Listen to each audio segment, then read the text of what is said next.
আরেকটা গুরুত্বপূর্ণ ইবাদত হচ্ছে আরাফার দিনের রোজা। আরাফার দিনের রোজা স্পেশাল, আরাফার দিনের রোজার আরেকটা সওয়াব আছে। আল্লাহর নবী বিশ্ব নবী রাহমাতুল লিল আলামিন সুনানে তিরমিজির 749 নম্বর হাদিসে হযরতে জাবের, হযরতে আবু কতাদা রাদিয়াল্লাহু তাআলা আনহুর বরাতে ইরশাদ করেছেন, আন আবি কতাদা রাদিয়াল্লাহু তাআলা আনহু قال, হযরতে আবু কতাদা রাদিয়াল্লাহু তাআলা আনহু বলেন, সামিতু রাসূলুল্লাহি সাল্লাল্লাহু আলাইহি ওয়াসাল্লাম ইয়াকুল, আল্লাহর নবী মায়ার নবী ইরশাদ করেছেন, সিয়ামু ইয়াউমি আরাফা ইন্নী আহতাসিবু আলাল্লাহ আইয়ুকাফিরাস সানাতাল্লাতী ক্বাবলাহু ওয়াস সানাতাল্লাতী বাদা। আল্লাহর নবী ইরশাদ করেছেন, আমার উম্মতি কান খুলে শুনে রাখো, সারা জিন্দেগি সারা বছর আমরা তো গুনাহ করে গেলাম, সারা বছর গুনাহ করেছো, রমজান মাস পাইলা, রমজান পাওয়ার পরেও কোনো কপাল খারাপ হওয়ার কারণে গুনাহ মাফ করাইতে পারলা না। রমজান মাস পার হয়ে গেল, এরপরে জিলহজ মাসের এই 10 দিনের যে আরাফার দিন, প্রথম 8 দিন অথবা প্রথম 8 দিন তুমি ইবাদত করতে পারলা না, গুনাহ মাফ করাইতে পারলা না। দীর্ঘ 1 বছর জিন্দেগিতে গুনাহ হইতে হইতে অন্তরটা কালো হয়ে গেল। এই মানুষটার মনটা যদি নরম হয়, আরাফার দিনের রোজা যদি রাখে, আমার আল্লাহ রাব্বুল আলামিন এই আরাফার দিনের রোজার কারণে তার অতীতের 1 বছর এবং ভবিষ্যতের 1 বছর, সামনে পিছনের 2 বছরের সমস্ত গুনাহগুলো আল্লাহ মাফ করে দেয়। কত দাম এই আমলের! এই আরাফার দিনের রোজা তো এখন আমাদের সামনে আছে, ইচ্ছা করলে আমরা সেটা রাখতে পারি। এখন প্রশ্ন বড় একটা জটিল হয়েছে, এই আরাফার রোজা নিয়ে আমাদের মধ্যে 2 রকমের কথা। কেউ বলে আরাফা সৌদি আরবের যেদিন আরাফা সেদিন, আর কেউ বলে বাংলাদেশে যেদিন আরাফা ওই দিন। আমরা করব কোনটা? হুজুর আপনারা যদি 2 হুজুরে 2 কথা বলেন, আমরা কোথায় যাব? এই প্রশ্নটা আমাদের অনেকের ভিতরেই আছে যে আরাফা আসলে কোন দিন। আমি বলবো যে এই আরাফা কোন দিন, এই প্রশ্নের ভিতরে আমাদের যাওয়ারই দরকার নেই। আপনি আগের দিন পরের দিন 2 দিন রোজা রাখেন, তাহলেই তো হয়ে যায়। 8 এবং 9 2 দিন রোজা রেখে ফেলেন, তো প্রশ্নের কোনো দরকারই পড়ে না, কোনো মানে আছে? আমার এই এতেরাজের মধ্যে আসারই দরকার নেই। আর যারা 1 থেকে 9 দিন, আপনি 1 থেকে 9 দিন ধারাবাহিক রোজা রাখেন, আমার কোনো ফাসাদের মধ্যে আমি গেলামই না, সমস্যা কি? এটা যদি আমরা করতে পারি আলহামদুলিল্লাহ ভালো। নতুবা এমনি অনেকে অনেক কথা বলে, কিন্তু সহি কথা হলো আরাফার দিন হচ্ছে মানুষ যেই স্থানে আছে ওই স্থান অনুযায়ী চাঁদের 9 তারিখ। সৌদি আরবে যেদিন আরাফা, ওই আরাফাটাকে যদি আমরা বাংলাদেশের আরাফা ধরি, তাহলে তো বাংলাদেশের সৌদি আরব যেদিন ঈদ কুরবানি করার দরকার, ওই দিন আমাদের কুরবানি করতে হবে। শুধু আরাফাটাই যদি সৌদি আরবের সাথে মিলান, তো কুরবানিটাও সৌদি আরবের সাথে করেন। কথাটা আপনারা কিন্তু সহজে বুঝবেন। শুধু আরাফার ক্ষেত্রে সৌদি আরবের সাথে মিল কেন? আরাফার দিন যদি সৌদির সাথে মিল রাখেন, তাহলে তো সৌদির সাথে মিল রেখে এর পরের দিন আমাদের কুরবানি করার কথা, সেটা তো করেন না। জিলহজ মাসের 8 তারিখে আরাফা রোজা রাখতেছেন, অথচ আরাফার পরের দিন যে ইয়াউমুন নাহার কুরবানির দিন, সেটা তো আপনি আদায় করতেছেন না। সেটা কোথায় গেল? শুধু আরাফা আরাফা আরাফা আরাফা রোজা যত কিছুই হোক, আরাফা রোজা কি ফরজের চেয়ে বড় দামি? ফরজের চেয়ে বড় দামি?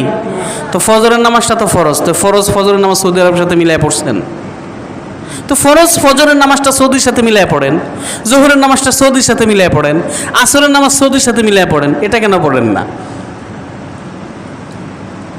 এই জন্য আসলে একটা হাদিস আছে, আল্লাহ নবী বলেন, সুমু লিরুইয়াতিহি ওয়াফতিরু লিরুইয়াতিহি, তোমরা চাঁদ দেখবা, চাঁদ দেখে রোজা রাখবা, চাঁদ দেখে রোজা ভাঙবা।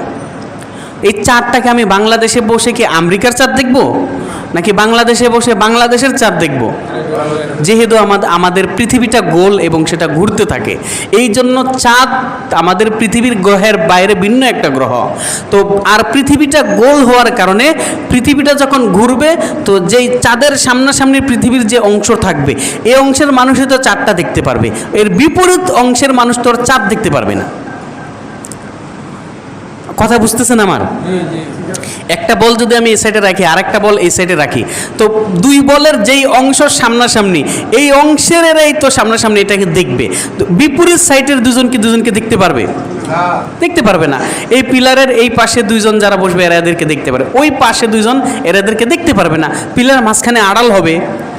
তো আমাদের পৃথিবী গ্রহ এটা গোল, চাঁদ আরেকটা গ্রহ, ওইখান থেকে চাঁদ দেখবে। তো আল্লাহ নবী হাদিসে বলছেন তোমরা চাঁদ দেখে রোজা রাখো। তো আমাকে কি বলছেন যে আমি আমেরিকার চাঁদ দেখবো? না, বিষয়টা এমন না। তুমি যেই স্থানে আছো সেই স্থানে চাঁদ দেখো, তোমার ওই স্থান অনুযায়ী তোমার বিধান কায়েম হবে। এই জন্য আরাফার দিন আমাদের দেশীয় চাঁদের তারিখ অনুযায়ী 9 তারিখ হচ্ছে গিয়ে আরাফা। এটা আমাদের বোঝা দরকার। আর যদি আমরা সৌদির সাথে মিলাইয়া আরাফা পালন করি, তাহলে সারা দুনিয়ার সব দিনগুলোকে একত্র করেন, সেটা তো সম্ভব না। হযরত ইবনে মাসউদ রাদিয়াল্লাহু তাআলা আনহু এবং হযরত আলী রাদিয়াল্লাহু তাআলা আনহু, ওনাদের ব্যাপারে একটা হাদিস আছে, ওনাদের একটা আমল। আমরা জানি আরাফার দিন থেকে আমাদের একটা আমল শুরু হয়, এটা তাকবীরে তাশরিক। তাকবীরে তাশরিক আপনারা পারেন সকলে? শুনান তো দেখি।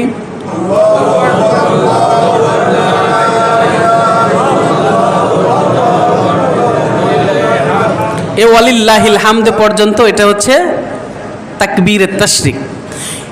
কানা ইবনু উমর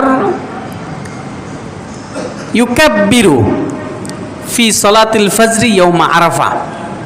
ইবনে উমর, ইবনে মাসউদ এবং আলী রাদিয়াল্লাহু তাআলা আনহুমা ওনারা আরাফার দিন তাকবীরে তাশরিক শুরু করতেন। শুরু করে তাকবীরে তাশরিকের শেষ দিন 13 জিলহজে শেষ করতেন। আরাফার দিন তাকবীরে তাশরিক কি করতেন? শুরু করতেন, শেষ করতেন 13 তারিখে।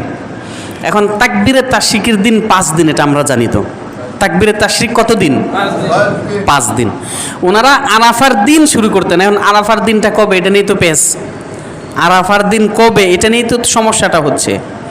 তো এটা পাইলাম যে ইবনে মাসউদ এবং আলী রাদিয়াল্লাহু তাআলা আনহু আরাফার দিন তাকবীর শুরু করতেন, শেষ করতেন 13 জিলহজ। আমরা 13 জিলহজ থেকে ধরি, 13 জিলহজ 1 দিন, 12 জিলহজ 2 দিন, 11 জিলহজ 3 দিন, 10 জিলহজ অর্থাৎ ঈদের দিন কয় দিন হলো? 4 দিন। তাহলে আরাফার দিন তাহলে কবে হয়? ঈদের আগের দিন অর্থাৎ 9 জিলহজ। ঈদের আগের দিন 9 জিলহজ আরাফা হয় না। যেহেতু উনি আরাফার দিন শুরু করতেন, আর আরাফার দিনের তারিখটা নিয়ে আমাদের সমস্যা হচ্ছে। উনি শেষ করতেন যে এখান থেকে আমি 5 দিন হিসাব করলেই তো হয়ে যায়, আমাদের আগের দিন হয়। এখন যদি আমরা 8 তারিখ আরাফা ধরি, তাহলে তো শেষের সাথে মিল থাকে না। বোঝা গেল আরাফার দিন 9 তারিখ। এই 9 তারিখে রোজাটা আরাফার সোয়াব পাওয়া যাবে। আর এটা আমাদের প্রত্যেক তার এলাকা অনুযায়ী হবে। এরপরে যদি আমার মনে খটকা থাকে, সন্দেহ থাকে, তো আমি সন্দেহে গেলাম না। আপনি 8, 9 2 দিন রোজা রাখেন, এই 2 দিন থেকে তো নিশ্চিত একদিন আপনি আরাফা পেয়ে যাবেন। আর যারা 1 থেকে 9 পর্যন্ত রোজা রাখবে, তার তো কোনো কথাই নাই, সোয়াবের উপরে সোয়াব। আশা করি আপনারা কথাটা বুঝতে পেরেছেন। আল্লাহ তাআলা আমাদেরকে আরাফার দিনের এই রোজাটা রাখার তৌফিক দান করুন। পারলে আমরা শনি রবি দুনো দিন রোজা রাখবো, একান্ত না পারলে আমরা অন্তত রবিবারে রোজা রাখবো। রোজা রেখে সিনেমা দেখবো না, যেটা আমরা করি। রোজা রেখে মোবাইলের ছবি দেখি, দোকানে গিয়া ছবি দেখি, গুনাহের কাজ করি, গীবত করি, শেখাত করি, বিশেষ করে মানুষের বদনাম করাটা, এই গুনাহগুলো করবো না। তাহলে আশা করা যায় এই একটা রোজার কারণে আমার আগের বছরের 1 বছরের গুনাহ, ভবিষ্যতের 1 বছরের গুনাহ আল্লাহ মাফ করে দিবেন।